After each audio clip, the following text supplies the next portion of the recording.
বাংলাদেশে এখন নির্বাচনের পরিবেশ নাই বললেন ফরহাদ মাঝার। ডক্টর ইউনূস হাসিনার পরামর্শে দেশ চালাচ্ছেন মন্তব্য রাশেদ খানের। সংসদ নির্বাচনে ভোট কেন্দ্রের সংখ্যা জানালো ইসি। বিমানের পর এবার যুক্তরাষ্ট্র থেকে জাহাজ কিনছে সরকার। ইবতেদায়ী শিক্ষকদের জন্য বড় সুখবর। মোড়লগঞ্জ হাসপাতালে অনিয়ম দুর্নীতির অভিযোগে দুদকের অভিযান। নতুন শুল্ক আরোপ স্থগিত করল চীন যুক্তরাষ্ট্র। দর্শক, আমাদের রাতের আয়োজনে আপনাদের সাথে আছি আমি এস.এম. আরিফ। শুনছিলেন প্রধান শিরোনাম। বিস্তারিততে যাওয়ার আগে আপডেট খবর পেতে গ্রামের কাগজের ইউটিউব চ্যানেল সাবস্ক্রাইব এবং ফেসবুক পেজ ফলো করে রাখুন। বাংলাদেশে এখন অবাধ গ্রহণযোগ্য নির্বাচন অনুষ্ঠানের মতো পরিবেশ বিরাজমান নয়। রাজনৈতিক দলগুলোর মধ্যে ঐক্যর পরিবেশ সৃষ্টি হয়নি। সরকারের অনেক অর্জন থাকলেও সরকার রাজনৈতিক ঐক্য প্রতিষ্ঠা করতে ব্যর্থ হয়েছে। এই পরিস্থিতিতে নির্বাচন আয়োজন করা গ্রহণযোগ্য নয়। মঙ্গলবার রাজধানীর জাতীয় প্রেস ক্লাবের মাওলানা আকরাম খাঁ হলে জুলাই ঘোষণাপত্রে বঞ্চনা শীর্ষক আলোচনার সভায় প্রধান অতিথির বক্তৃতায় এই সব কথা বলেন কবি ও রাষ্ট্রচিন্তক ফরহাদ মাঝার। তিনি বলেন, আমরা একটি রাজনৈতিক জনগোষ্ঠী, আমাদের বিরুদ্ধে সবসময় ষড়যন্ত্র হবে, এটাই স্বাভাবিক। ষড়যন্ত্রের বিপরীতে আমাদের বুদ্ধিবৃত্তিকভাবে অগ্রসর হতে হবে। জনগণের অভিপ্রায় আমাদের বুঝতে হবে। শালীনতা বজায় না রেখে যদি আমরা অশ্লীল তর্কে জড়িয়ে পড়ি সেটা হবে অনাকাঙ্ক্ষিত। গণ অধিকার পরিষদের কেন্দ্রীয় সাধারণ সম্পাদক রাশেদ খান বলেছেন, চলমান সংস্কার, খুনিদের বিচার ও দেশের বর্তমান অবস্থা দেখে মনে হচ্ছে ডক্টর ইউনূস সরকার হাসিনার পরামর্শে দেশ চালাচ্ছেন। এভাবে চলতে থাকলে দেশ থেকে মুজিববাদ ও ফ্যাসিবাদের বিলোপ হবে না। মঙ্গলবার দুপুরে ঝিনাইদহ শহরের ফ্যামিলি জোন নামে একটি রেস্টুরেন্টে কোটা সংস্কার আন্দোলন থেকে 2024 সালের রাষ্ট্র সংস্কার আন্দোলন এবং একটি সফল গণ অভ্যুত্থান পরবর্তী রাষ্ট্র সংস্কারের করণীয় শীর্ষক এক আলোচনা সভায় প্রধান অতিথির বক্তৃতায় তিনি এসব কথা বলেন।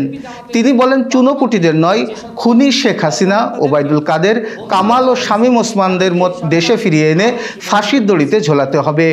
এই নিয়ে জাতি কোনো টালবাহানা সহ্য করবে না। প্রয়োজন হলে আরও 10টি ট্রাইব্যুনাল বসাতে হবে। টাকা না থাকলে জনগণ টাকা দেবে। আসন্ন ত্রয়োদশ জাতীয় সংসদ নির্বাচনে সম্ভাব্য ভোট কেন্দ্রের সংখ্যা 45,098টি আর ভোট কক্ষ 2,80,564টি। ভোট গ্রহণ কর্মকর্তা হিসেবে দায়িত্ব পালন করবেন 9,31,131 জন।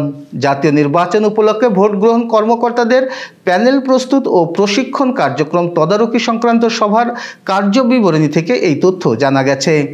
সভায় জানানো হয়, দ্বাদশ জাতীয় সংসদ নির্বাচনে মোট 11,96,89,289 জন ভোটার ছিল আর ভোট কেন্দ্রের সংখ্যা ছিল 42,148টি এবং 2,61,564টি ভোট কক্ষ ছিল। আসন্ন জাতীয় সংসদ নির্বাচনে ভোটার তালিকা হালনাগাদ কার্যক্রম 2025 শেষে সম্ভাব্য 12,78,73,752 জন ভোটার হতে পারে। জন্ম তারিখ 2008 সালের 1 জানুয়ারি পর্যন্ত সব ভোটার সহ এই নির্বাচনের সম্ভাব্য 2,950টি অতিরিক্ত ভোট কেন্দ্র সহ মোট 45,098টি ভোট কেন্দ্র এবং সম্ভাব্য 19,000টি অতিরিক্ত ভোট কক্ষ সহ মোট 2,80,564টি ভোট কক্ষ হতে পারে। যুক্তরাষ্ট্র থেকে 2টি বাল্ক ক্যারিয়ার জাহাজ কেনা হচ্ছে। Hellenic dry bulk ventures LLC নামক প্রতিষ্ঠান থেকে এই জাহাজ দুটি কিনতে ব্যয় হবে 935,71,56,000 টাকা। মঙ্গলবার সচিবালয়ে মন্ত্রিপরিষদ বিভাগের সম্মেলন কক্ষে অর্থ উপদেষ্টা সালাউদ্দিন আহমেদের সভাপতিত্বে অনুষ্ঠিত সরকারি ক্রয় সংক্রান্ত উপদেষ্টা পরিষদ কমিটির বৈঠকে এই জাহাজ কেনার প্রস্তাব অনুমোদিত হয়। বৈঠক সূত্রে জানা গেছে, 2টি জাহাজ কেনার জন্য দরপত্র আহ্বান করা হয়। এতে 3টি প্রতিষ্ঠান দরপত্র দাখিল করে। এর মধ্যে 2টি প্রস্তাব কারিগরিভাবে গ্রহণযোগ্য হিসেবে বিবেচিত হয়। সব প্রক্রিয়া শেষে সর্বনিম্ন দরদাতা প্রতিষ্ঠান হিসেবে কাজ পায় যুক্তরাষ্ট্রের Hellenic dry bulk ventures LLC. এতে বৈদেশিক মুদ্রায় ব্যয় হবে 76.69 মিলিয়ন বা 7,66 লাখ মার্কিন ডলার। জাহাজ দুটি রাষ্ট্রায়ত্ত প্রতিষ্ঠান বাংলাদেশ শিপিং কর্পোরেশনের নিজস্ব অর্থায়নে কেনা হবে। স্বতন্ত্র ইবতেদায়ী মাদ্রাসার শিক্ষকদের জুন মাসের আর্থিক অনুদানের সরকারি অংশের চেক ছাড় করেছে মাদ্রাসা শিক্ষা অধিদপ্তর। মঙ্গলবার অনুদানের 4টি চেক অনুদান বন্টনকারী ব্যাংকগুলোতে দেওয়া হয়েছে। এখন শিক্ষকরা চাইলে তাদের বেতন ওঠাতে পারবেন। মাদ্রাসা শিক্ষা অধিদপ্তরের উপপরিচালক অর্থ ডক্টর KM শফিকুল ইসলামের সই করা এক সংবাদ বিজ্ঞপ্তিতে এই তথ্য জানানো হয়েছে। বিজ্ঞপ্তিতে বলা হয়, মাদ্রাসা শিক্ষা অধিদপ্তরের আওতাধীন স্বতন্ত্র ইবতেদায়ী মাদ্রাসার শিক্ষকদের 2025 সালের জুন মাসের আর্থিক অনুদানের সরকারি অংশের 4টি চেক অনুদান বন্টনকারী ব্যাংকে দেওয়া হয়েছে।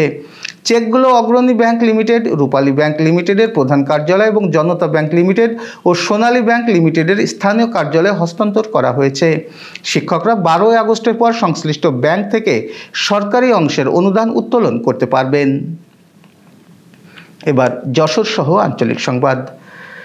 মাগুরা ভোক্তা অধিকার সংরক্ষণ অধিদপ্তরের সহকারী পরিচালক সজল আহমেদের নেতৃত্বে 2 হোটেল মালিককে 35,000 টাকা আর্থিক জরিমানা করা হয়েছে। মঙ্গলবার দুপুরে শ্রীপুর উপজেলা সদরের বাস স্ট্যান্ড সংলগ্ন ভাই ভাই হোটেল অ্যান্ড রেস্টুরেন্ট ও অধিকারী হোটেল অ্যান্ড রেস্টুরেন্ট 2টি হোটেলে ভ্রাম্যমাণ আদালত পরিচালনা করে 2 হোটেল মালিককে 35,000 টাকা আর্থিক জরিমানা এবং সংশোধনের জন্য অধিদপ্তরের পক্ষ থেকে সতর্ক করা হয়েছে। অভিযান পরিচালনার সময় উপস্থিত ছিলেন ভোক্তা অধিকার সংরক্ষণ অধিদপ্তর মাগুরার সহকারী পরিচালক সজল আহমেদ, মাগুরার নিরাপদ খাদ্য কর্মকর্তা সুমন অধিকারী, শ্রীপুরের স্যানিটারি ইন্সপেক্টর অচিন্ত কুমার সাহা সহ অন্যরা। বাগেরহাটের মোড়লগঞ্জ উপজেলা স্বাস্থ্য কমপ্লেক্সের নানাবিধ অনিয়ম, ওষুধ সংকট, বহির্বিভাগের সাধারণ রোগীদের টিকিট গ্রহণে 3 টাকার পরিবর্তে 5 টাকা, খাবারের গুণগত মান ও পরিমাপ ছাড়াই সরবরাহ, এরকম নানাবিধ অনিয়ম ও দুর্নীতির পরিপ্রেক্ষিতে 12 আগস্ট দৈনিক গ্রামের কাগজে সংবাদ প্রকাশের পর মোড়লগঞ্জ স্বাস্থ্য কমপ্লেক্সে মঙ্গলবার দুপুরে হাসপাতালে অভিযান করেছে বাগেরহাট জেলা দুর্নীতি দমন কমিশন দুদক। বাগেরহাট জেলা দুর্নীতি কমিশন দুদকের সহকারী পরিচালক রাসেল রনি বলেন, হাসপাতালের নানাবিধ অনিয়ম এবং খাবার পরিবেশনের ক্ষেত্রে পরিমাপ ছাড়াই দীর্ঘদিন ধরে চলে আসছে। টিকিট কাউন্টারে বেশি টাকা গ্রহণের সত্যতা পাওয়া গেছে, এমনকি স্টোরে মেয়াদ উত্তীর্ণ ওষুধ পাওয়া গেছে। হাসপাতালের সকলকে সতর্ক করা হয়েছে, পরবর্তীতে এরকম অনিয়ম ঘটলে আইনগত ব্যবস্থা নেওয়া হবে। যশোরে শ্রীকৃষ্ণের জন্মাষ্টমী উপলক্ষে গীতাপাঠ, চিত্রাঙ্কন ও বক্তৃতা প্রতিযোগিতার আনুষ্ঠানিক উদ্বোধন করা হয়েছে। মঙ্গলবার বিকেলে বাংলাদেশ পূজা উদযাপন পরিষদের আয়োজনে প্রফেসর অমল কুমার বিশ্বাস প্রতিযোগিতার উদ্বোধন ঘোষণা করেন। উদ্বোধনী অনুষ্ঠানে উপস্থিত ছিলেন জন্মাষ্টমী উদযাপন কমিটির আহ্বায়ক জয়ন্ত বিশ্বাস, পূজা উদযাপন কমিটির সভাপতি দীপঙ্কর দাস রতন, সহসভাপতি অ্যাডভোকেট প্রশান্ত দেবনাথ, সাধারণ সম্পাদক তপন কুমার ঘোষ সহ অন্যান্য নেতৃবৃন্দ। প্রতিযোগিতায় শতাধিক প্রতিযোগী অংশগ্রহণ করেন। Renaissance hospital and diagnostic centre. রেনেসাতেই মিলছে কম খরচে উন্নত সেবা, তাই নিশ্চিন্তে আমাদের সেবা নিন, সুস্থ থাকুন। Renaissance hospital and diagnostic centre, সদর হাসপাতাল মোড়, দরাটানা, যশোর। দর্শক, শেষ করব আন্তর্জাতিক সংবাদ দিয়ে।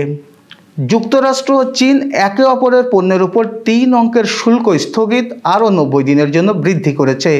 মঙ্গলবার ভোরে চীনের বাণিজ্য মন্ত্রণালয় অতিরিক্ত শুল্ক আরোপের উপর 90 দিনের জন্য মার্কিন সংস্থাগুলোর উপর শুল্ক আরোপ স্থগিত করে।